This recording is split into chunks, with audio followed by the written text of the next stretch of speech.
Sidang jemaat yang dikasihi Tuhan, sebelum kita masuk dalam ibadah, saya mengucapkan selamat sore, shalom.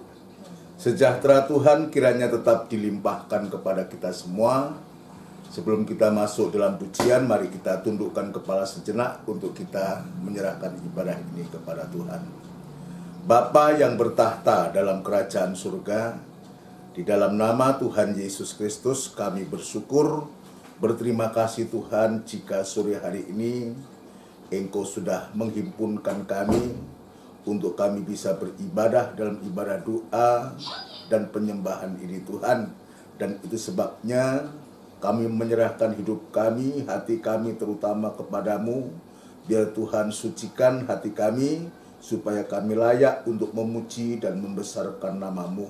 Namun demikian kami menyadari ya Tuhan, di saat kami beribadah kuasa kegelapan tidak tinggal diam untuk mengganggu kami, dan itu sebabnya kami sehati panggil nama-Mu yang penuh kuasa untuk mengusirkan segala pekerjaan setan itu di dalam nama Tuhan Yesus Kristus, darah Kristus yang berkuasa. Terima kasih Tuhan, para pelayan-pelayan semua yang terkait dalam ibadah doa ini, kami serahkan diri kami kepadamu. Biar Tuhan menolong dan memakai kami semua dan memberikan kekuatan kemampuan yang datangnya dari Tuhan, supaya apa yang kami persembahkan itu berkenan di hadapan Engkau. Berikan roh puji-pujian kepadamu Tuhan, untuk supaya sungguh nama-Mu yang dipermuliakan.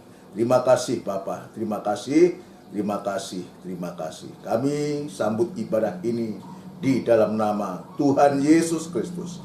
Haleluya, amin. Puji Tuhan, saudara sekalian.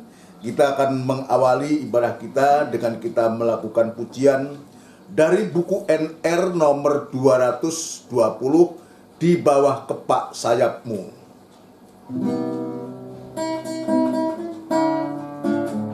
Haleluya.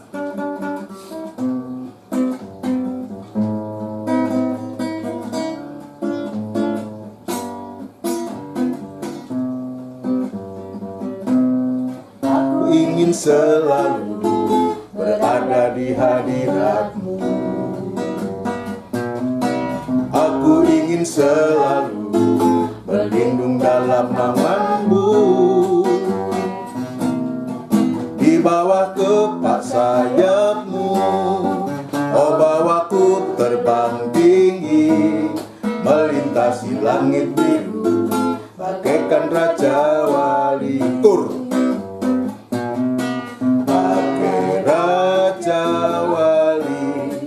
Melintasi gunung tinggi, bagai Raja Wali, melintasi badai hidup. Di bawah kepak sayap-Mu, oh bawaku terbang tinggi, melintasi langit biru, bagaikan Raja Wali. Bagai Raja melintasi gunung tinggi, bagai Raja Wali, melintasi badai hidup. Di bawah kepak sayap-Mu, oh bawaku terbang tinggi, melintasi langit biru, bagaikan Raja Wali. Aku ingin selalu berada di hadirat-Mu. Aku ingin selalu berlindung dalam naungan-Mu. Di bawah kepak sayap-Mu, oh bawaku terbang tinggi, melintasi langit biru, bagaikan Raja Wali. Raja Wali, melintasi gunung tinggi, bagai Raja Wali, melintasi badai hidup.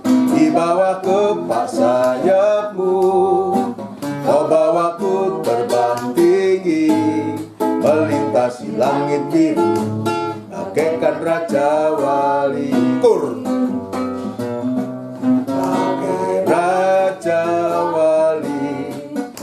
melintasi gunung tinggi, pakai Raja Wali, melintasi badai hidup, dibawa kepak sayapmu, kau bawaku terbang tinggi, melintasi langit biru, bagaikan Raja Wali. Puji Tuhan, saudara sekalian, biarlah kerinduan kita akan hadiratnya itu sungguh nyata lewat ibadah-ibadah yang kita tekuni, terutama dalam ibadah doa pada sore malam hari ini. Mari saudara sekalian, kita mempersiapkan diri untuk kita masuk dalam firman Tuhan. Kita akan melakukan pujian dari buku Psalm dari NR 324, satu hal yang kurindu.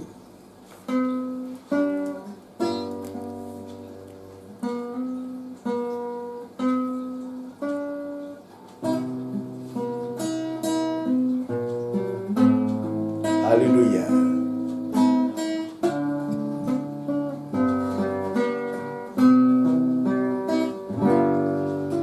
Satu hal yang kurindu, berdiam di dalam rumahmu. Satu hal yang ku minta, menikmati bait-Mu Tuhan. Lebih baik satu hari di pelataran-Mu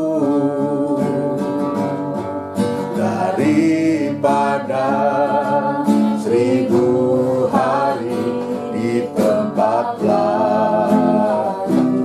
Haleluya. Memuji-Mu, menyembah-Mu, Kau Allah yang hidup, dan menikmati semua kemurahan-Mu. Satu hal yang kurindu, satu hal yang kurindu. Haleluya. Berdiam di dalam rumah-Mu. Satu hal yang ku cinta, menikmati bait-Mu Tuhan. Lebih baik satu hari di pelataran-Mu daripada 1000 hari di tempat lain. Memuji-Mu, menyembah-Mu, Kau Allah yang hidup, menikmati semua kemurahan-Mu. Lebih baik satu hari, lebih baik satu hari di pelataran-Mu daripada 1000 hari di tempat lain.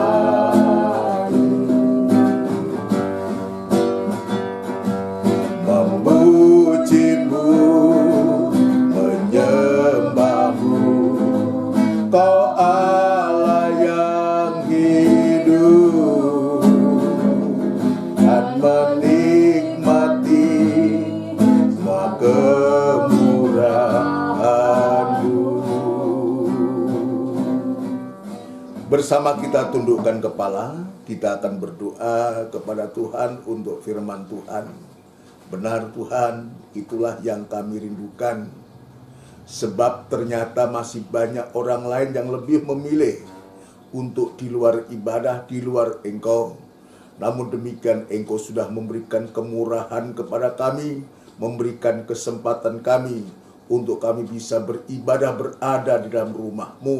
Biarlah Tuhan kiranya Engkau tetap berkemurahan, tetap berbelas kasihan kepada kami untuk memberikan pertolongan kepada kami. Sebab kami menyadari tanpa firman-Mu Tuhan, sungguh-sungguh kami tidak akan bisa tertolong Tuhan.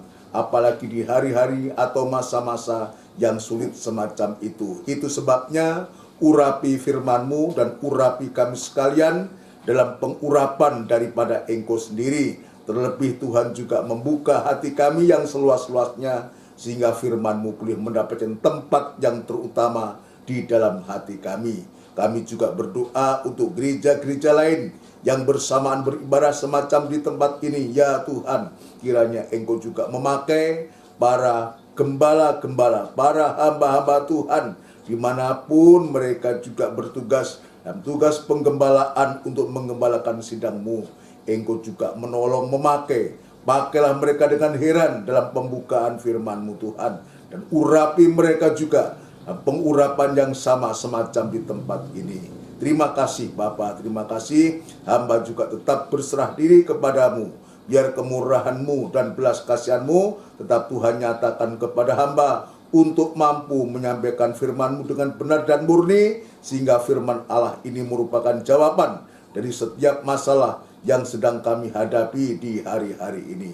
Terima kasih Bapa, terima kasih. Dudukkan kami semua dengan baik untuk kami belajar, untuk menyimak firman-Mu, belajar untuk kami taat dan dengar-dengaran, belajar untuk selalu merindukan perkataan-Mu Tuhan. Terima kasih Bapa, terima kasih. Inilah seru doa permohonan kami dan kami alaskan di dalam nama Tuhan Yesus Kristus. Haleluya. Amin. Puji Tuhan, saudara sekalian yang dikasihi Tuhan. Sebelum lanjut dalam pemberitaan firman Allah, saya mengucapkan selamat sore, shalom. Sejahtera Tuhan kiranya tetap dilimpahkan kepada kita semua.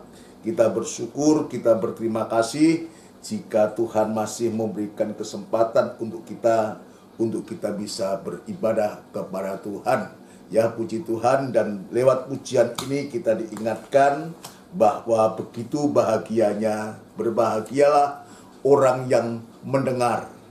Ya, berbahagialah orang yang membaca, mendengar sampai bisa melakukan firman Allah, karena waktunya sudah sangat dekat sekali. Jadi ini merupakan satu hal yang luar biasa yang Tuhan tunjukkan kepada kita, dan itu sebabnya kita sudah mengambil waktu, kita sudah mengambil kesempatan untuk kita bisa beribadah semacam ini, bukan karena kita mampu atau bukan karena kita kuat dan gagah. Ini merupakan kemurahan Allah untuk kita semua, sebab dari firman Allah inilah sungguh-sungguh nanti kita akan ditunjukkan apa yang harus kita lakukan ya untuk kita bisa menjalani hidup ini. Dan itu sebabnya ya kita bersyukur dan berterima kasih kepada Tuhan. Mari kita akan lanjutkan dalam pemeriksaan kita dalam 1 Korintus pasal yang ketiga, saudara sekalian. 1 Korintus pasal yang ketiga ini khususnya dari ayat 10 sampai dengan ayat yang ke-13 itu bagaimana Rasul Paulus berbicara tentang dasar dan bangunan. Ya, kita ulang-ulang, kita mengulang-ulangi firman Allah. Ini jangan menjadikan kita menjadi bosan, tapi semakin firman Allah itu diulangi, semakin firman Allah itu menjadi hidup, dan semakin juga akan menunjukkan segala kekurangan-kekurangan kita untuk supaya kita mengalami suatu pembaharuan yang datangnya dari firman Tuhan sendiri. Kita akan membaca, lebih baik kita baca semua dari ayat yang ke-10 sampai dengan ayat yang ke-13. Masih? Mari Mas Andi. Sesuai dengan kasih karunia Allah. Sesuai dengan kasih karunia Allah yang dianugerahkan kepadaku. Ya, jadi Paulus ini juga mendapatkan kasih karunia Allah yang juga dianugerahkan. Paulus ini juga mendapatkan anugerah Allah. Terus Aku sebagai seorang ahli bangunan yang cakap telah meletakkan dasar. Ya, jadi dia mengatakan sebagai seorang ahli bangunan yang cakap telah meletakkan dasar, terus. Dan orang lain membangun terus di atasnya. Nah, ini yang kita akan periksa. Ketika Paulus mengatakan dia sebagai seorang yang ahli bangunan, suatu yang telah meletakkan dasar, maka orang lain membangun di atasnya. Jadi ini yang saya sudah sampaikan, antara yang meletakkan dasar, saku, dan yang membangun di atasnya ini tentu harus bekerja sama. Ya, harus ada suatu komunikasi supaya kemudian nanti saku di saat membangun di atasnya tidak menjadi salah, tapi sungguh-sungguh firman Tuhan ini mengajarkan kita untuk supaya kita antar satu dengan yang lain itu bisa saling menghormati, antara yang meletakkan dasar dan yang membangun di atasnya. Kalau yang lalu di ayat-ayat sebelumnya disebutkan juga baik yang menanam ataupun yang menyiram, saudaraku. Tapi Allah juga yang memberikan pertumbuhan. Itu ayat-ayat sebelumnya. Di sini, dan orang lain membangun di atasnya, terus. Tetapi tiap-tiap orang harus memperhatikan bagaimana ia harus membangun di atasnya. Nah, ini juga merupakan suatu nasihat buat kita, saudaraku. Ketika dasar itu sudah diletakkan, nanti akan disebutkan dasar itu adalah Yesus Kristus sendiri, saudaraku. Dia sudah rela berkorban nyawa untuk kita, saudaraku, untuk supaya kita betul-betul iman kita ini berdiri di atas dasar yang benar itu, saudaraku. Maka nasihat buat kita adalah, tetapi tiap-tiap orang harus memperhatikan, ya, bagaimana ia harus membangun di atasnya. Ini penting buat kita. Jadi bukan artinya kita ini diajar oleh firman Tuhan jangan sembarang untuk membangun. Jangan sembarang untuk membangun. Contohnya seperti yang lalu saya mengatakan, ya, dua macam dasar. Yang satu mendirikan rumah di atas dasar batu, saku. Yang satu mendirikan rumah di atas pasir, saku. Ya, tidak memperhatikan. Tidak memperhatikan. Lalu pada akhirnya bangunan yang didirikan di atas pasir ini akhirnya rubuh dan besar kerusakannya. Dan untuk itu kita mendapatkan nasihat untuk kita memperhatikan ketika kita harus membangun bangunan itu, saku, dasarnya sudah tepat dan sudah pasti. Sekarang bagaimana kita harus membangun di atasnya. Ayat yang ke-11, karena tidak ada seorang pun yang dapat meletakkan dasar lain daripada dasar yang telah diletakkan, yaitu Yesus Kristus. Ya, jadi artinya Yesus Kristus adalah dasar utama. Ini juga dalam pengikutan kita, Yesus itu harus menjadi sentral, menjadi fokus kita, menjadi dasar utama kita. Jangan dicampurkan iman kita atau pengikutan kita, ibadah kita dengan yang lain. Biarlah Yesus Kristus ini dasar utama. Ya, karena apa? Karena dia sudah mati untuk menebus kita. Ya, dan dia bangkit untuk membenarkan kita, saudaraku. Maka dari pihak kita sekarang bagaimana kita ini membangun di atasnya, di atas dasar yang benar ini. Ayat yang ke-12. Entahkah orang membangun di atas dasar ini dengan emas, Nah, terus emas, terus perak, batu permata, terus kayu, rumput kering, atau jerami. jadi ini seolah kita ini diberikan satu pilihan. Ya, pilihan, entahkah orang membangun di atas dasar ini dengan emas, yang tertulis ini perak, batu permata, kayu, rumput kering, atau jerami. Kemarin dalam ibadah minggu atau dalam PA, saya sudah banyak menjelaskan, terutama tentang kayu, rumput kering, dan jerami ini. Tapi harus ingat, sekalipun ini ada pilihan, kalau paling tidak ada 6, emas, perak, batu permata, kayu, rumput kering, dan jerami ini. Tapi biarlah kita sungguh-sungguh dari apa yang tertulis ini, saudaraku. Kita harus hati-hati. Ya, dengan apa kita membangun di atasnya. Kenapa? Sebab hasil pekerjaan itu akan diuji dengan api. Coba dituliskan dulu, Mas. Sekali kelak pekerjaan masing-masing orang akan nampak. Sekali kelak pekerjaan masing-masing orang akan nampak.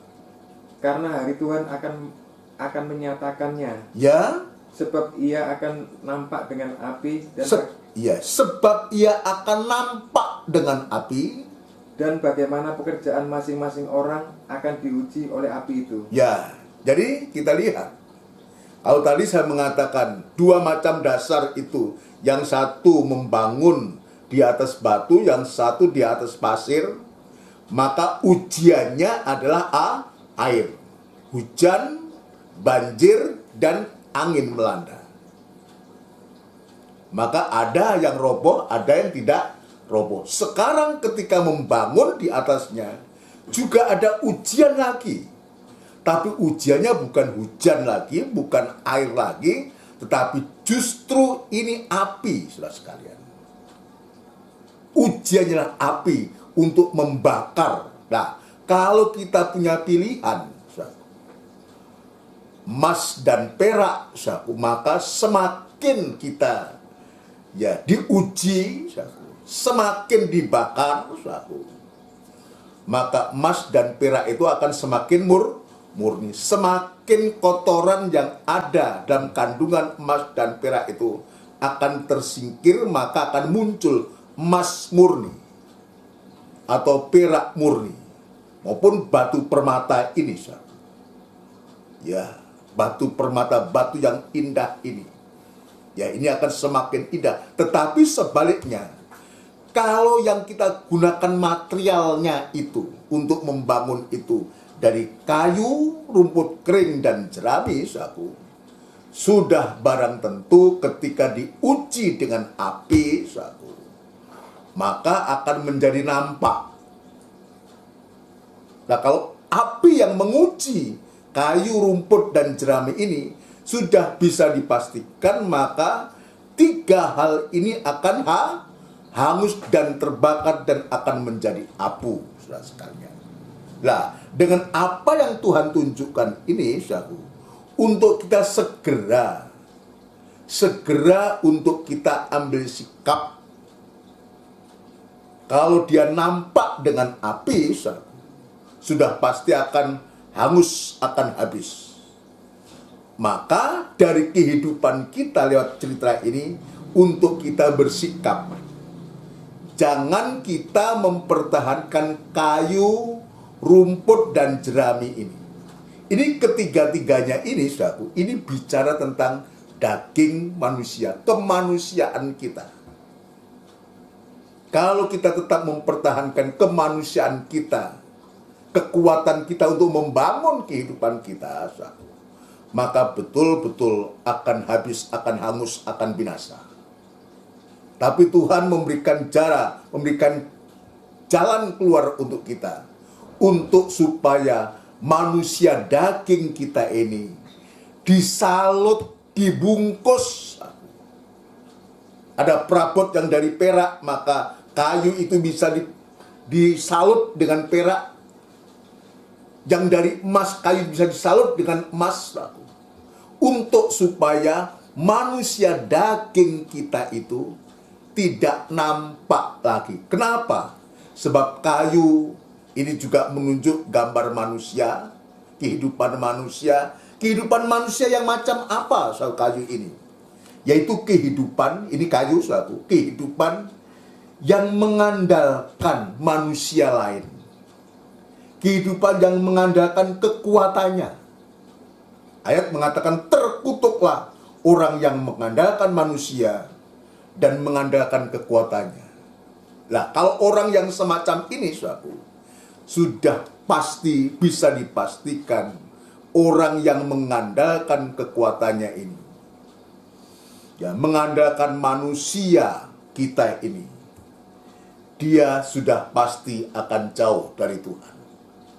Tidak mungkin orang yang mengasihi dunia itu bisa dekat dengan Tuhan.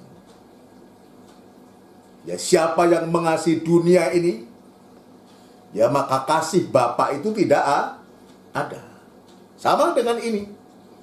Kalau kita mengandalkan manusia kita, manusia lain atau kekuatan kita, maka sama dengan kita jauh dari Tuhan. Jauh dari Tuhan. Itu sebabnya, saudaraku, manusia daging ini harus dibungkus, disalut dengan emas. Prosesnya saya sudah menceritakan kemarin, yaitu lewat baptisan air. Ya, manusia daging kita yang ditandai dengan dosa ini harus dikuburkan lewat kematiannya Yesus bersama Yesus, untuk supaya manusia daging itu dibaharui oleh Tuhan dan bangkit bersama Kristus untuk kita bisa mendapatkan kehidupan yang baru. Demikian juga rumput. Rumput juga gambar dari manusia ini, saudaraku. Manusia yang lemah, yang nampaknya kelihatan gagah, seperti rumput kalau pagi begitu seger, saudaraku. Ya sedikit siang sudah mulai alum dan bahkan kering. Saudaraku. Itulah manusia. Hanya seperti rumput, manusia itu tidak berdaya. Tidak ada kekuatan, tidak ada kemampuan apa-apa. Gampang alum dan gampang kering. Gampang putus asa, gampang kecewa, dan juga gampang tinggalkan Tuhan. Sama dengan jerami juga demikian. Ya, kehidupan yang sewaktu-waktu bisa dihembuskan oleh badai. Nah, itu sebabnya maka firman Tuhan memberikan nasihat kepada kita untuk kita tidak berhenti hanya sebagai kayu, rumput kering dan jerami, tetapi menjadi kehidupan yang diubahkan oleh Tuhan. Tadi saya mengatakan bahwa kayu ini adalah kehidupan yang mengandalkan manusia lain atau mengandalkan kekuatannya. Dan Tuhan terhadap orang yang semacam itu, dia katakan, terkutuklah orang yang mengandalkan manusia, mengandalkan kekuatannya, dan dia jauh dari itu. Ini kayu, saudara. Sekarang saya akan menunjukkan rumput. Siapa rumput itu? Rumput tadi saya mengatakan juga gambar dari manusia. Manusia yang macam apa? Ini yang saya tunjukkan pada malam hari ini. Manusia yang macam apa? Ya, adalah kehidupan-kehidupan ya, yang menolak pengajaran Tuhan, menista firman yang maha tinggi, yang maha kuasa itu. Coba ini dibaca.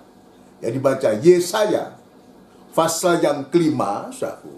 Ya, ini rumput ini, saudara, ya. Yesaya pasal yang kelima. Yesaya pasal yang kelima. Yesaya pasal yang kelima yang dijelaskan di sana, ya. Ayat yang ke-24. Yesaya pasal 25 ayat yang ke-24, saudara sekalian, ya. Yesaya pasal yang kelima ayat 24. Mari, Mas. Sebab itu seperti lidah api memakan jerami. Nah, perhatikan, sebab itu seperti lidah api memakan jerami. Terus, Dan seperti rumput kering habis lenyap dalam nyala api. dan seperti rumput kering habis lenyap dalam nyala api, Demikian akar-akar mereka akan menjadi busuk. demikian akar-akar mereka akan menjadi busuk. Terus, Dan kuntumnya akan berterbangan seperti abu. dan kuntumnya akan berterbangan seperti abu. Terus, Oleh karena mereka telah menolak pengajaran Tuhan. ini serta yang Allah. jadi sebab, saudaraku. Jadi kehidupan itu, kehidupan manusia yang disebutkan rumput dan jerami ini adalah sebetulnya orang-orang yang menolak pengajaran Tuhan semesta alam. Terus, dan menista firman yang maha kudus dan menista firman yang maha kudus Allah Israel. Allah Israel. Jadi ini rumput. Jadi disebutkan dalam Yesaya ini, ya, rumput jerami yang nanti akan dimakan api ini, saudara. Ya, disebutkan adalah mereka disebutkan demikian oleh karena mereka telah menolak pengajaran Tuhan semesta alam dan menista firman yang maha kudus Allah Israel. Artinya, yaitu kehidupan-kehidupan yang menolak firman. Ya, terutama kehidupan-kehidupan yang tidak mau beribadah kepada Tuhan. Menolak firman-Nya. Ada kesempatan ibadah, kita tidak menggunakan waktu untuk beribadah. Maka manusia tetaplah sebagai manusia yang tidak pernah mengalami satu keobahan. Padahal Tuhan ingin untuk supaya kehidupan kita yang disebutkan rumput dan jerami yang nanti akan habis dilalap api ini suatu diubahkan oleh Tuhan. Tetapi ayat ini jelas mengatakan karena mereka telah menolak firman pengajaran firman Tuhan semesta alam. Ini biar menjadi peringatan kepada kita. Ya, apalagi di hari-hari ini saudara sekalian. Di hari-hari adalah hari-hari di mana kita harus betul-betul memanfaatkan waktu dan kesempatan di masa-masa sulit sekarang ini, saudara. Coba kalau kita menolak firman Allah, tidak mau mendengarkan firman Tuhan, tidak mau beribadah kepada Tuhan, tidak mau melayani Tuhan. Renungan pagi saya mengatakan, kekuatan apa untuk kita bisa menghadapi masa sulit ini?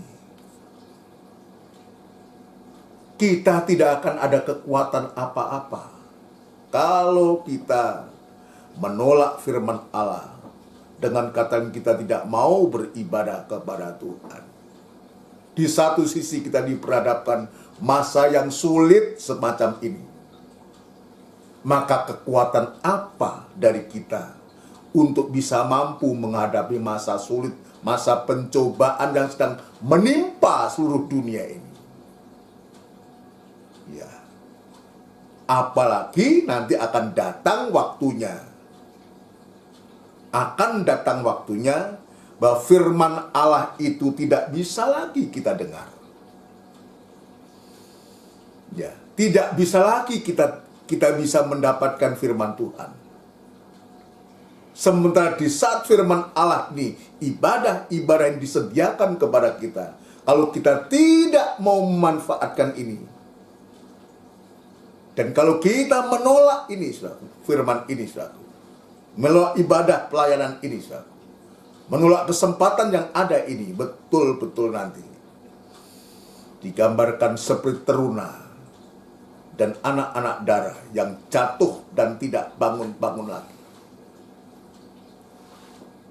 Ya, sewaktu-waktu akan mengalami suatu luar biasa, kelaparan yang luar biasa, kehausan yang luar biasa, tetapi dia tidak bisa mendapatkan. Coba bayangkan, di masa itu orang mencari firman Allah sudah tidak bisa. Mungkin Alkitabnya ada, selalu saya mengatakan, Alkitab ada, tapi firman-Nya sudah diangkat, hanya tulisan biasa yang tidak berkuasa apa-apa. Karena firman Allah sudah diangkat oleh Tuhan. Kenapa itu terjadi? Karena di saat ada waktu dan kesempatan seperti sekarang ini, saudaraku, maka rumput dan jerami adalah kehidupan kita yang tidak mau untuk menerima firman Tuhan. Manusia daging kita ini menolak firman Tuhan. Ini yang Tuhan tunjukkan kepada kita. Tapi ada satu nasihat yang luar biasa. Coba kita akan baca dalam Maleakhi, Maleakhi pasal yang keempat. Kitab Maleakhi pasal yang keempat, saudaraku. Ya. Tuhan tunjukkan sesuatu, tetapi juga Tuhan tunjukkan nasihat untuk kita. Ya. Maka lawan daripada kita menolak firman Allah adalah kita bersikap bijak untuk kita menerima firman Tuhan. Fasa yang pertama, lebih dulu. Bahwa sesungguhnya hari itu datang. Ya, bahwa sesungguhnya hari itu datang. Menyala seperti perapian. Menyala seperti perapian. Maka semua orang gegabah. Lah ini, semua orang gegabah. Apa itu gegabah? Ya. terlampau berani. Itu arti daripada gegabah. Terlampau berani. Yang kedua, kurang hati-hati. Yang ketiga, sembrono. Ini arti dari gegabah. Ya. Maka semua orang gegabah dan setiap orang yang berbuat fasik menjadi seperti jerami. Ya, ini kehidupan loh. Ini tentang kehidupan yang gegabah, semua orang yang gegabah, dan setiap orang yang berbuat fasik atau berbuat jahat, buruk kelakuannya. Ini jadi fasik ini jahat, buruk kelakuannya, orang yang berdosa besar. Itu arti dari fasik itu. Menjadi seperti jerami. Kemarin saya mengatakan, apa sih jerami? Batangnya padi. Jadi kalau bahasa Jawa, damen itu. Ya, damen itu. Coba bayangkan kalau damen itu, batangnya padi itu, atau rumput kering, kena api, sudah habis. Ya. Jadi orang fasik, orang gegabah itu digambarkan seperti jerami. Ini orang, kehidupan. Ya, kehidupan. Ya. Dan akan terbakar oleh hari yang datang itu. Terus firman Tuhan tapi ya, atau diulangi lebih baik ya, bahwa sesungguhnya hari itu datang, ya, menyala seperti perapian. Ya, menyala seperti perapian. Maka semua orang gegabah, Ya, dan setiap orang yang berbuat fasik, ya, menjadi seperti jerami. Terus, dan akan terbakar oleh hari yang datang itu. Terus, firman Tuhan semesta alam, ya, sampai tidak ditinggalkannya akar dan cabang mereka. Sampai tidak ditinggalkannya akar dan cabang mereka. Jadi tidak tersisa. Ini suatu peringatan kepada kita. Itu sebabnya dari pihak kita, janganlah ya, ketika Tuhan memberikan kesempatan untuk kita berubah, ketika kita ada kesempatan untuk mendengarkan, untuk mengoreksi kekurangan kita, ya, kesembronoan kita, kekurangan hati-hatian kita,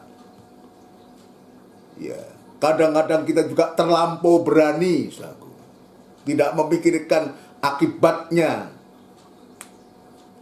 Saudara sekalian, kadang-kadang kita juga terlalu jahat, berbuat fasik. Ya, kita punya kelakuan yang buruk, dan banyak melakukan perkara-perkara dosa yang besar. Kalau ini kita tidak mau dirubah oleh Tuhan, maka betul-betul ayat mengatakan, sampai tidak ditinggalkannya akar dan cabang mereka akan hangus oleh api. Itulah manusia. Tadi saya mengatakan itu sebabnya manusia yang disebutkan kayu, rumput kering, jerami ini harus diubah. Kemarin kita membaca 1 Petrus pasal 1, sudah kayak kita mulai.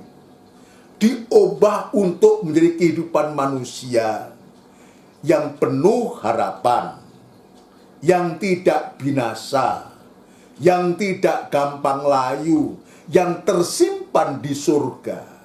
Ini kehidupan yang diubah oleh Tuhan. Kehidupan yang dilahirkan kembali. Kehidupan yang dibaharui oleh Tuhan. Tersimpan sampai dia tersimpan di surga. Maka nasihatnya ayat yang kedua, Mas. Tetapi kamu yang takut akan namaku. Nah, ini satu. Ada yang tidak takut, ada yang gegabah, ada yang jahat, maka penjelasannya jelas, tidak ditinggalkannya akar dan cabang mereka. Tetapi kamu yang takut akan namaku. Ini kehidupan yang mau dirubah oleh Tuhan. Yang takut kepada Tuhan itu artinya kehidupan yang mau dirubah oleh Tuhan. Takut akan kejahatan. Apa buktinya takut akan Tuhan itu, saudara? Menjauhi kejahatan. Takut akan Tuhan itu menjauhi kejahatan. Coba saya ingat, ini jangan ditutup, saudaraku. Ini jangan ditutup. Kita baca Amsal Soleman. Amsal Soleman.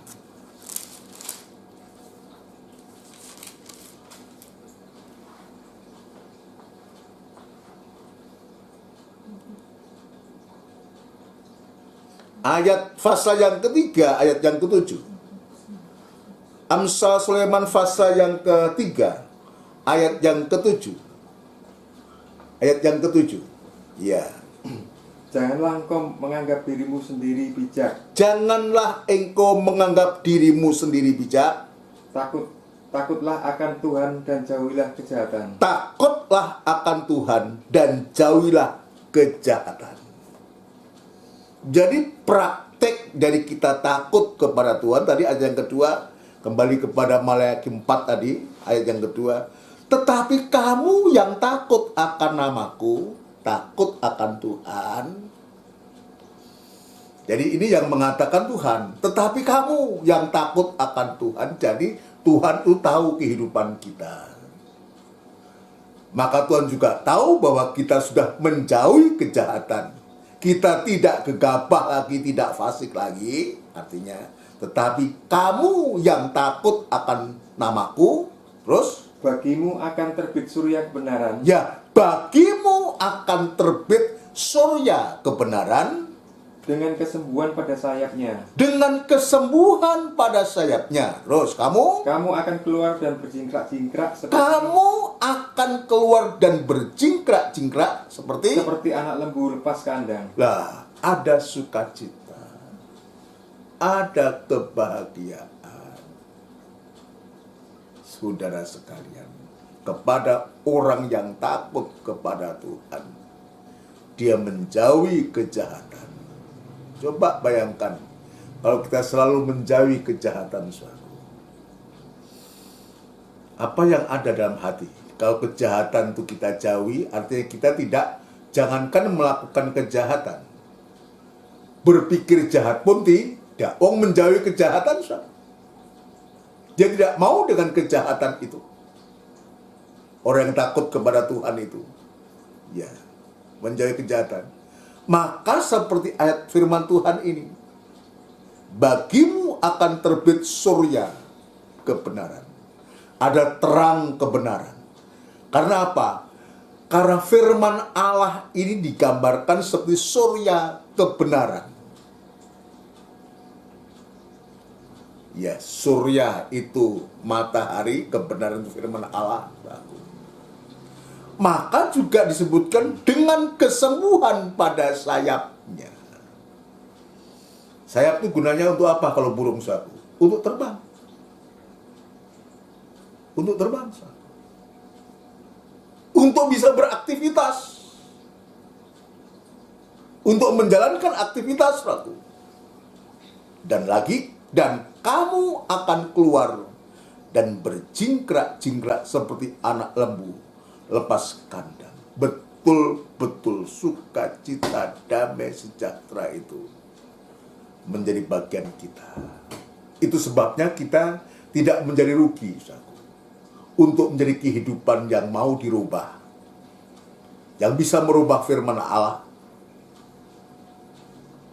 Dia tunjukkan kekurangan kita, dia tunjukkan kelemahan kita, dia memperbaiki kehidupan kita, dia mendidik kita untuk supaya kita memiliki kehidupan yang benar. Surya kebenaran dan kesembuhan itu menjadi bagian dari kita. Saya teringat ayat 2 Timotius pasal yang ketiga. 2 Timotius pasal yang ketiga. 2 Timotius pasal yang ketiga. Bagaimana Tuhan itu terhadap kita, yang dia lakukan. Ayat yang ke-16. Ayat yang ke-16. Segala tulisan yang diilhamkan Allah memang bermanfaat untuk mengajar. Kita lihat Kalau kita merindukan firman Allah, maka firman Allah ini ya bermanfaat, berguna untuk mengajar. Kenapa disebutkan mengajar? Untuk supaya kita bisa mengerti. Ya, kita mengajar kita, firman Allah itu mengajar kita untuk kita bisa mengerti. Untuk kita bisa mempraktekkan firman Allah. Bagaimana kita mau mempraktekkan firman Allah kalau tidak ada yang mengajar? Kalau firman mengajar kita tentang firman Allah, tujuannya untuk kita bisa mengerti. Setelah kita mengerti, tersimpan di hati, maka sampai kita bisa mempraktekkan firman.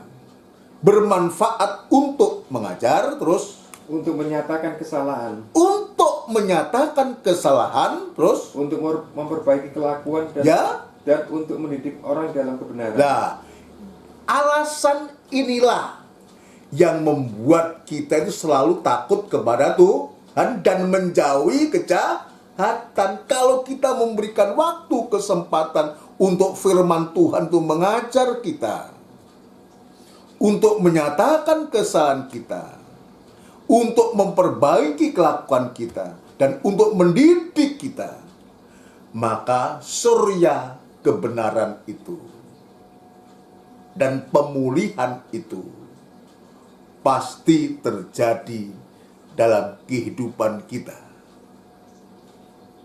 Pasti itu terjadi. Kita tidak hanya cukup dengan manusia daging, manusia kayu, rumput kering, ataupun juga jerami. Tapi menjadi kehidupan-kehidupan yang sudah dirubah oleh Tuhan. Ya. Dirubah oleh Tuhan sehingga kita menjadi kehidupan yang bisa menghargai firman Tuhan. Bisa menghargai firman Tuhan. Ya, kita tidak menjadi gegabah. Kita tidak menjadi jahat. Dan sekaligus kita menjadi orang-orang yang takut kepada Tuhan. Ya, takut kepada nama Tuhan. Artinya dia menghargai firman Tuhan. Menghargai setiap kesempatan-kesempatan yang Tuhan itu nyatakan dalam kehidupan kita. Bukan mengabaikan. Bukan mengabaikan, tapi menghargai firman Tuhan. Ya, tadi dalam Yesaya pasal yang kelima, ya, akibat menolak pengajaran Tuhan dan menista, ya, firman yang maha kudus ini, akibatnya dia seperti rumput dan jerami yang akan dimakan oleh api. Itu sebabnya bagi kita ada nasihat yang luar biasa untuk kita, untuk menghargai setiap firman Tuhan yang Tuhan tunjukkan kepada kita lewat ibadah-ibadah, lewat pelayanan-pelayanan yang Tuhan tunjukkan kepada kita. Kita akan membaca Amsal Sulaiman pasal 12. Amsal Sulaiman pasal yang ke-12. Amsal Sulaiman pasal 12.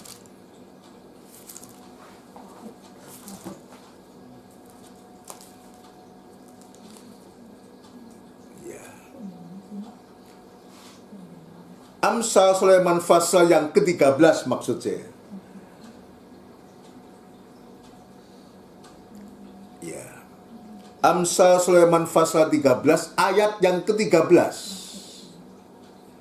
Ayat yang ke-13.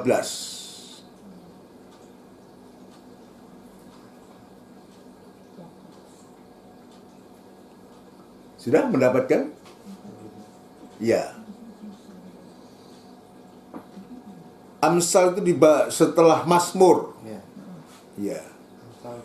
Pasal 13 ayat yang ke-13. Ya.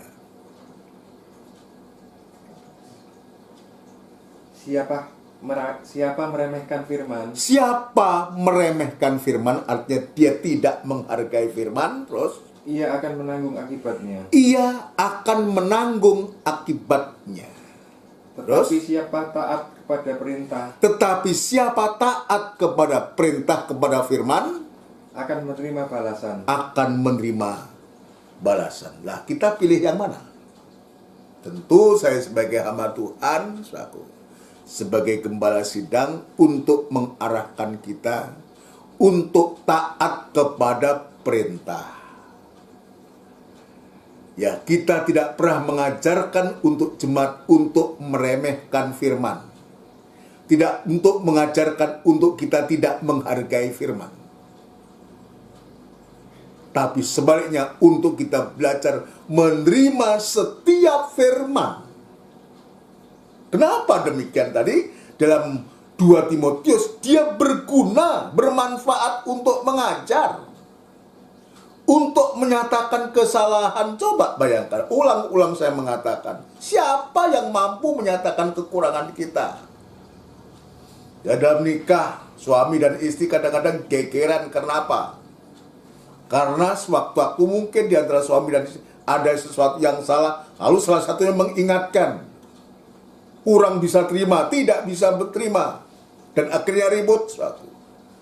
Kenapa demikian? Karena manusia kita ini, manusia kayu ini, rumput dan jerami ini, cenderung untuk membenarkan dirinya. Cenderung untuk membenarkan dirinya. Ya, tidak takut kepada Tuhan, saudara sekalian. Ya, tetapi sekarang, kalau kekurangan kita, kesalahan kita dinyatakan oleh Tuhan, firman Allah yang menyatakan kekurangan kita, kita juga harus bersikap yang bijak. Jangan kita menolak, jangan kita mengeraskan hati, saudara sekalian. Nanti ayat mengatakan, saudaraku, siapa meremehkan firman, tidak menghargai firman, atau menolak firman, ia akan menanggung akibat. Tapi sebaliknya, kalau kita taat kepada perintah, taat kepada firman Allah, kita menerima firman Allah, sekalipun kekurangan kita dinyatakan lewat firman Allah ini, maka kita akan mendapatkan hasilnya. Untuk menyatakan kesalahan, untuk memperbaiki kelakuan. Ini siapa coba? Kalau kita berpikir, kita sudah berusaha, berupaya untuk kita supaya kelakuan kita bisa berubah. Tapi justru ketika kita rindu untuk ingin untuk supaya kelakuan kita berubah, bukan berubah, malah dati, malah menjadi-jadi. Artinya apa? Artinya kita tidak pernah mampu memperbaiki kelakuan kita. Yang bisa memperbaiki kelakuan kita adalah firman Tuhan. Ketika dia menunjukkan kekurangan kita dan kita menjadi sadar, maka kita dirubah. Kelakuan kita, tabiat kita, karakter kita. Yang tadinya pemarah, yang tadinya gampang tersinggung, yang tadi gampang membenci, yang tadinya gampang, ya mudah untuk kita dendam dan iri hati. Tapi dengan Tuhan nyatakan lewat firman-Nya, karena surya kebenaran itu bersinar dalam hati kita dan tinggal dalam hati kita, maka kita dirubah oleh Tuhan. Karakter tabiat kita yang jelek itu dirubah oleh Tuhan. Hanya firman Allah. Firman yang macam apa? Firman yang diilhamkan. Segala tulisan yang diilhamkan Allah itu. Yaitu firman yang diungkapkan, yang dibukakan, dinyatakan kepada kita. Itulah yang sanggup untuk mengajar. Menyatakan kesalahan. Dan memperbaiki kelakuan. Dan untuk mendidik orang dalam kebenaran. Untuk membawa kehidupan sidang jemaat, kehidupan anak-anak Tuhan itu untuk betul-betul hidup dalam kebenaran, mendidik orang dalam kebenaran. Artinya supaya jemaat itu tetap hidup dalam kebenaran firman Allah, tidak menyimpang dari firman Allah. Ini yang Tuhan tunjukkan kepada kita. Itu sebabnya, saudaraku, ayolah. Ya, saya ingin menambahkan sedikit nanti setelah ini, saudaraku. Kita akan masuk ya, bagian perabot emas, perak, dan batu permata. Tapi kita akan sedikit ingin tuntaskan ini. Ayo, jangan kita hanya berhenti puas dengan manusia daging kita, dengan segala kelemahan kita. Tapi biar Tuhan rubah. Tuhan rubah karakter daging kita. Dan melalui firman Allah, maka Tuhan sendiri lewat firman-Nya akan merubah kehidupan kita, akan menyalut kehidupan kita. Maka kelakuan kita yang lama ini betul-betul dibaharui oleh Tuhan. Puji Tuhan. Ini yang Tuhan tunjukkan kepada kita. Sekarang saya akan masuk bagian yang kembali kepada 1 Korintus pasal yang ketiga. 1 Korintus pasal yang ketiga, ayat yang ke-12 itu disebutkan, entahkah orang membangun di atas dasar ini dengan emas, perak, batu permata, kayu, rumput, dan jerami tadi. Saya akan tunjukkan. Ya, bagian tadi saya sudah mengkelompokkan 2 kelompok, saudaraku. Ya, yaitu emas, perak, dan batu permata. Kelompok pertama, saya memilih kelompok yang kedua lebih dulu, yaitu kayu, rumput kering, dan jerami. Sekarang kita belajar kelompok yang pertama ini, emas. Emas itu Tuhan punya. Ada ayat mengatakan demikian. Dan kenapa Tuhan juga mengadakan bumi atau batu itu mengandung emas dan semua. Dan ternyata dalam emas itu ada dalam rencana Tuhan. Emas itu ada rencana Tuhan. Untuk apa, saudara? Kita langsung masuk dalam pembangunan tabernakel. Dan ternyata emas itu adalah salah satu benda logam yang digunakan nanti untuk pembangunan tabernakel. Emas ini saya belum sampai kepada sampai pengertian rohaninya, tapi kegunaannya. Tuhan pilih untuk material dalam pembangunan tabernakel dan kitab Keluaran itu, dari benda logam itu ada emas, perak, dan tembaga. Juga ada kain.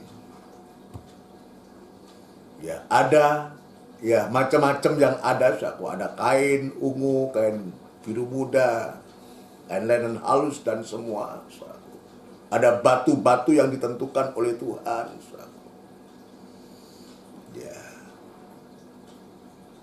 Untuk pakaian imam besar itu juga ada minyak.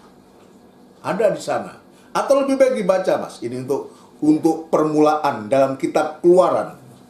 Masuk dalam bagian kelompok yang pertama tadi, emas, perak, dan batu permata ini. Keluaran pasal 25. Kita akan melihat apa yang Tuhan perintahkan untuk Musa, untuk pembangunan rumah Allah ini.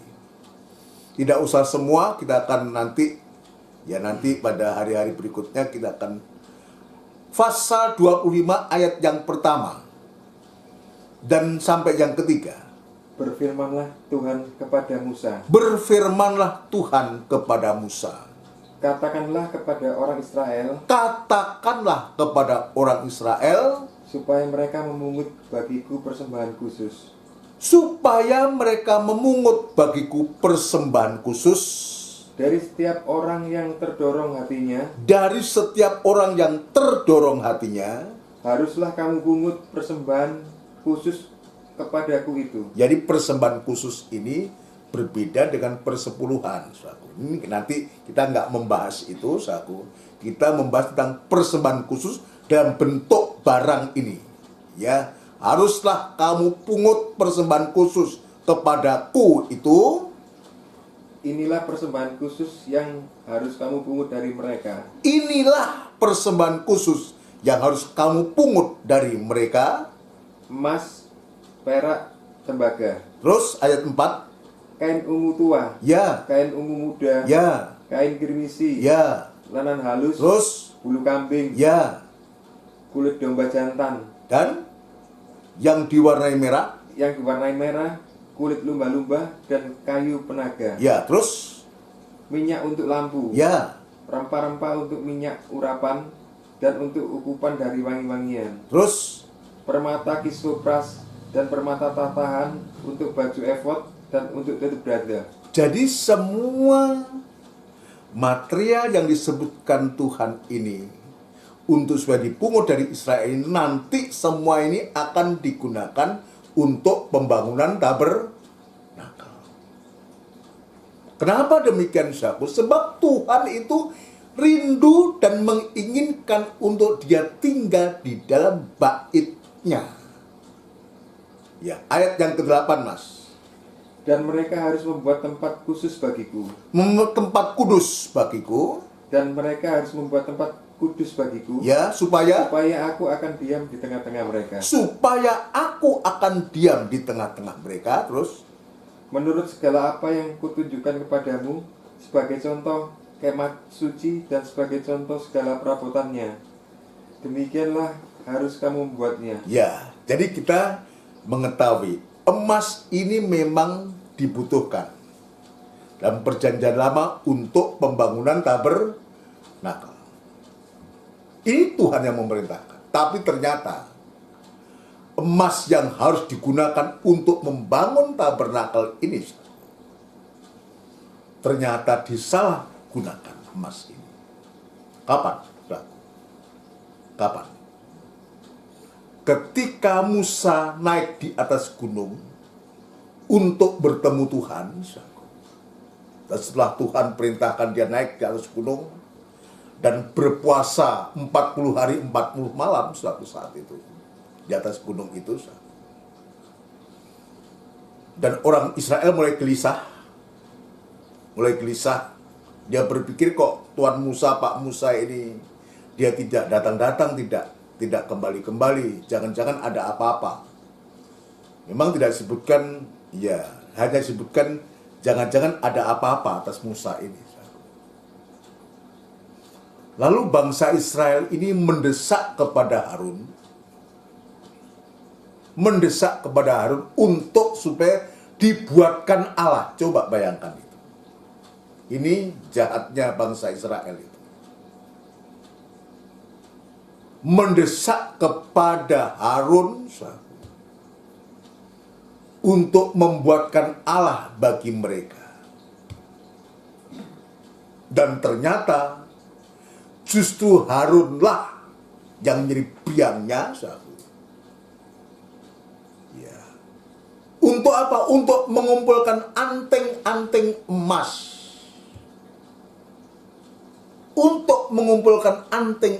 emas. Padahal emas ini sesungguhnya Tuhan punya, yang Tuhan inginkan untuk pembangunan tabernakel. Ini saudaraku. Tapi ternyata justru Harunlah, atau lebih baik dibaca, Mas, Keluaran pasal 32. Ya, nanti kita akan lanjutkan dalam ibadah raya jika Tuhan izinkan. Tapi setidaknya malam hari ini kita sudah bisa melihat. Ya, puji Tuhan. Ayat yang pertama. Ketika bangsa itu melihat Ya, bahwa Musa mengundur-undurkan turun dari gunung itu, jadi sesungguhnya bukan Musa yang mengundur-undurkan waktu. Yang mengulur waktu itu bukan Musa. Tuhan, bagaimana Musa mau turun? Kalau Musa belum mendapatkan sesuatu yang akan didapatkan. Ya, ini Musa ini menunggu hari yang tepat dari Tuhan untuk menerima apa ini? Menerima dua loh batu. Ketika bangsa itu melihat bahwa Musa mengundur-mundurkan turun ke dari gunung itu, terus maka berkumpullah mereka mengerumuni Harun maka berkumpullah mereka mengerumuni Harun dan berkata kepadanya, Mari, buatlah untuk kami Allah. lah, kecil Nabi ini. Mari, buatlah untuk kami Allah, terus yang akan berjalan di depan kami, sebab Musa ini ya, orang yang telah memimpin kami keluar dari tanah Mesir. Kami tidak tahu apa yang telah terjadi dengan dia. lah, coba. Dia tidak percaya kepada Tuhan, kepada Musa. Nah, Tuhan kita kan Tuhan yang bertanggung. Kalau Tuhan itu memanggil Musa, pasti ada maksud dan tujuan. Israel dia tidak percaya. Bahkan dia katakan, kami tidak tahu apa yang telah terjadi dengan dia. Atau mungkin yang seringkali kita, jangan-jangan dia mungkin mati atau bagaimana. Ini juga selalu ada dalam pemikiran kita. Selalu saja begitu. Ya jangan-jangan dan semua. Padahal belum tentu terjadi. Tapi pemikiran itu seringkali sudah banyak terjadi dalam kehidupan kita. Ya, terus Mas. Lalu berkatalah Harun kepada mereka. Lalu berkatalah Harun kepada mereka ketika mereka itu bangsa Israel ya untuk dibuatkan Allah. Maka di sini justru Harun, lalu berkatalah Harun kepada mereka, terus tanggalkanlah anting-anting emas yang ada pada telinga istrimu, terus anakmu laki-laki terus dan perempuan, ya, dan bawalah semuanya kepadaku. ya. Lalu seluruh bangsa itu menanggalkan anting-anting emas yang ada pada telinga mereka dan membawanya kepada Harun. Ya, jadi ini seterusnya nanti sudah bisa baca semua saku dari ayat ini sampai pada akhirnya Tuhan itu begitu murkanya. Maka jadilah lembu emas dari hasil anting-anting yang dikumpulkan atas perintah Harun ini.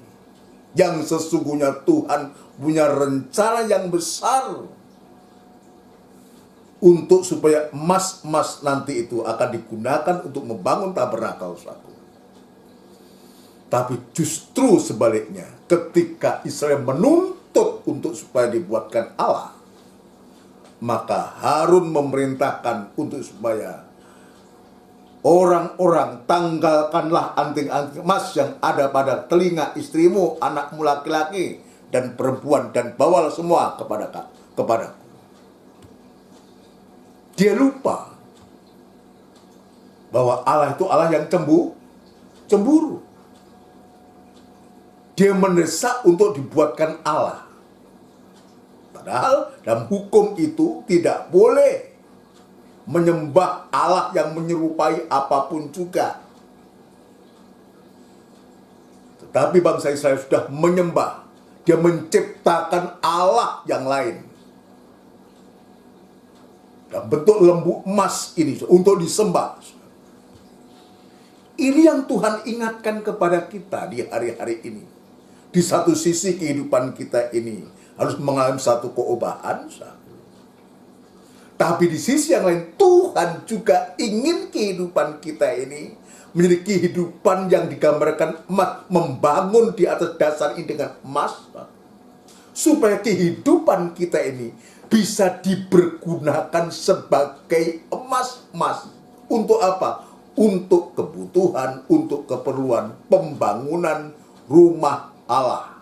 Untuk sekarang adalah kehidupan kita persembahkan kepada Tuhan itu untuk pembangunan tubuh Kristus, untuk kesatuan tubuh Kristus, untuk menyenangkan hati Tuhan sampai tubuh itu, bangunan itu nanti berdiri, saudara sekalian, berdiri. Dan pada akhirnya dalam kitab Keluaran tadi, Allah itu berdiam. Aku akan diam. Aku akan berdiam disebutkan ayat di sana. Ya, supaya aku akan diam di tengah-tengah mereka. Saya sudah menjelaskan, kalau bangunan itu benar jadi, saudaraku, dan Allah itu berdiam di tengah-tengah mereka, saudaraku. Ini menggambarkan kalau kehidupan kita ini ya membangun itu dengan sifat yang rohani, sifat ilahi dari emas itu. Kita gunakan untuk membangun di atasnya. Sampai sewaktu-waktu Allah itu berdiam di dalam kita, di tengah-tengah kita, dalam hati kita, prakteknya untuk sekarang.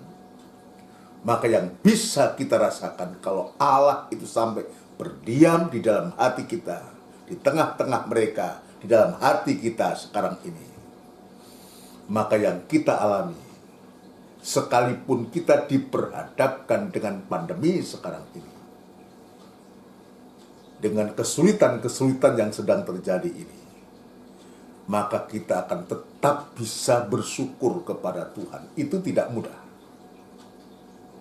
Kalau Allah itu berdiam, saudaraku, maka damai sejahtera itu ada dalam kehidupan kita. Damai sejahtera itu yang memampukan kita di saat kita harus menghadapi segala sesuatu. Ya, Tuhan mampukan. Yang kedua, kalau Allah itu berdiam dalam kita, ada pembelaan Tuhan dan ada perlindungan Tuhan. Siapa yang bisa memisahkan kita dari kasih Kristus? Firman Tuhan mengatakan. Itu sebabnya, ayo di hari-hari ini, saudara sekalian, kita selalu merindukan Dia, merindukan ibadah, sampai benar-benar Allah itu berdiam dalam kehidupan kita. Lewat keobahan, lewat kehidupan kita yang diubahkan oleh Tuhan, yang membawa kepada kita, kepada satu kerinduan selalu, rindu selalu. Merindukan Tuhan, itu sama dengan merindukan firman-Nya. Merindukan firman-Nya itu sama dengan merindukan hadirat-Nya, untuk selalu ada dalam kehidupan kita. Ayo kita datang kepada Tuhan. Kita membawa kehidupan kita, kehidupan yang dibaharui oleh Tuhan, untuk supaya kehidupan kita yang digambarkan sebagai emas ini membangun di atas dengan emas ini, saudara, betul-betul nanti menjadi kehidupan yang menjadi tempat kediaman Tuhan. Kita akan lakukan pujian dari buku NR 360. 360, Tuhan aku rindu. Biar kita nyatakan kepada Tuhan, ya, aku rindu. Haleluya.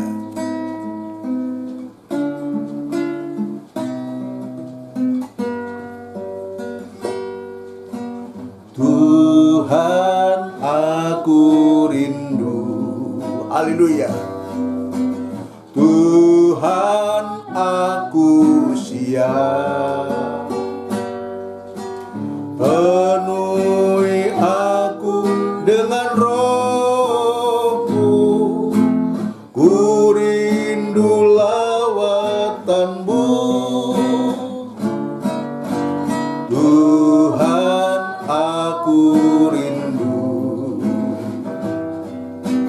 Tuhan aku siap, penuhi aku dengan Roh-Mu, ku rindu lawatan-Mu. Ku rindukan Kau hadir di sini saat ini, Yesus. Haleluya. Ku rindukan Roh-Mu mengurapi saat ini, Yesus. Tuhan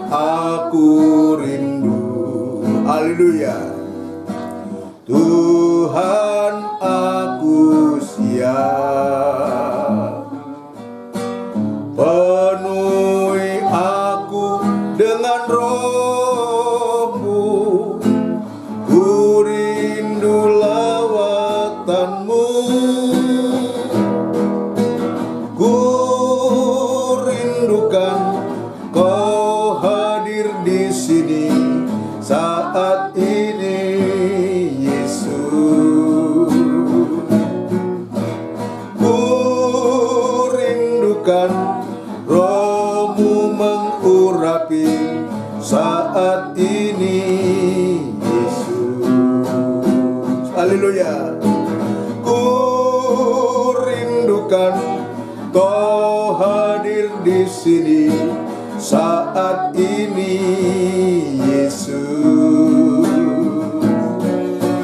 Ku rindukan Roh-Mu mengurapi saat ini, Yesus.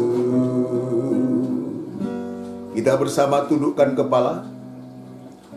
Kita akan bersyukur kepada Tuhan. Kita berdoa syafaat untuk kita semua. Kita tundukkan kepala. Benar Tuhan, biar ini menjadi kerinduan kami, dan Tuhan senantiasa memberikan hati kami, hati yang selalu merindukan Engkau Tuhan. Sebab kami mengakui dengan seringkali kami di saat kami dalam kesibukan, dalam masalah dan dalam persoalan, kami seolah tidak merindukan Engkau, bahkan kami tidak merindukan Engkau. Kami hanya berkutat dengan masalah dan persoalan kami, dengan kesibukan kami. Tapi saat ini Tuhan, firman-Mu jelas untuk memberikan nasihat dan teguran kepada kami, untuk supaya kehidupan kami senantiasa dibaharui dan dibaharui oleh firman-Mu. Dan firman-Mu mengajar kepada kami, menyatakan kekurangan kami, memperbaiki kehidupan kami, bahkan mendidik kami untuk menjadi kehidupan yang benar di hadapan Engkau, sehingga kami merindukan selalu akan firman-Mu, merindukan selalu akan hadirat-Mu di tengah-tengah kehidupan kami, di tengah-tengah ibadah dan pelayanan kami kepada-Mu Tuhan. Terima kasih Tuhan, ampuni kekurangan kesalahan kami, kelengan kami, kesembronoan kami Tuhan, untuk kami seringkali tidak memperhatikan Engkau Tuhan. Tapi biar sore malam hari ini Engkau sungguh-sungguh Tuhan menyatakan kasih sayang-Mu kepada kami, untuk kami menjadi kehidupan yang selalu merindukan Engkau. Sebab kami tahu di saat Engkau hadir, bahkan Engkau diam, maka sungguh-sungguh pembelaan dan perlindungan serta damai sejahtera itu Engkau sudah nyatakan, siapkan untuk setiap kehidupan kami Tuhan.